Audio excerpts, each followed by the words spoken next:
خصوصاً ڈاکٹر عیسیٰ احمد. جب میں ملنے ان کو آیا تھا 51 میں بولا کیوں ہے؟ میں بولا اسلامک ادارے دیکھنا ہے. بولے آپ کو پاکستان میں ادارے ملیں گے، اسلام نہیں ملے گا.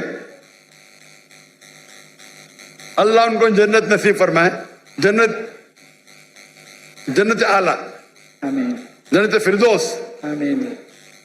مجھے ایک پاکستانی ابھی کل ملا، بولا ڈاکٹر صاحب جب ڈاکٹر عیسیٰ احمد صاحب زندہ تھے ہمیں ان قدر ہی نہیں کی، ابھی مرنے کے انتقال ہونے کے بعد ہم سنتے تو جو انہیں 20 سال پہلے کہا وہ ابھی تیار ہے.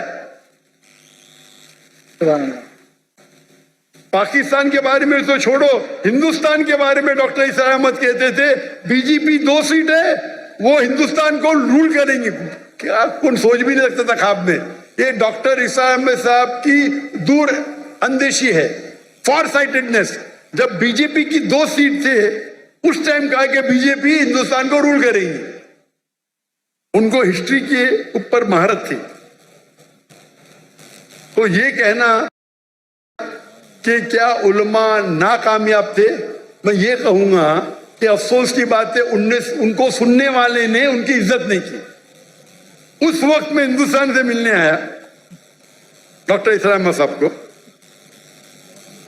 اور ان کے سارے کسرے لی، اور اس وقت بھی مجھے 3 چیز کرتے ڈاکٹر عیسیٰ احمد صاحب. ایک ہوتا ہے کہ تفسیر قرآن، ترجمہ قرآن پڑھتے تھے، قرآن کو دعوت کو پھیلاتے تھے.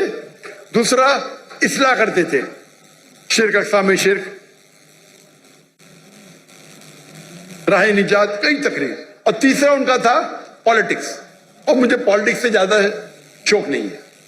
ابھی ہجرت کرنے کے بعد شوق ہو گیا کیا میں کوشش کر رہا ہوں میں دعوتی کام کروں پالیٹیشین کے ساتھ. اللہ نے موقع دیا. ابھی جب میں سنتا ہوں ڈاکٹر عیسیٰ احمد صاحب کیا کہتے ہیں، اس ٹائم میں ان کے کسٹ قرآن کے اوپر سے فوراً سن لیتا تھا. اگر اصلاح کے اوپر سن لیتا تھا، پالیٹکس میں تو پالیٹیشین نہیں ہوں، تھوڑا سن لیتا تھا، بند کرتا تھا.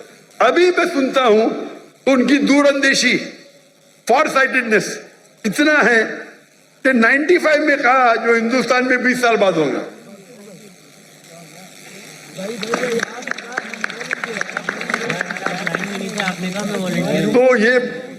تو یہاں کے علماء ماشاءاللہ جتنے میں نے سنا ماشاءاللہ اچھے ہیں. وہ افسوس کی بات ہے کہ لوگ نے قدر نہیں کیا ان کا.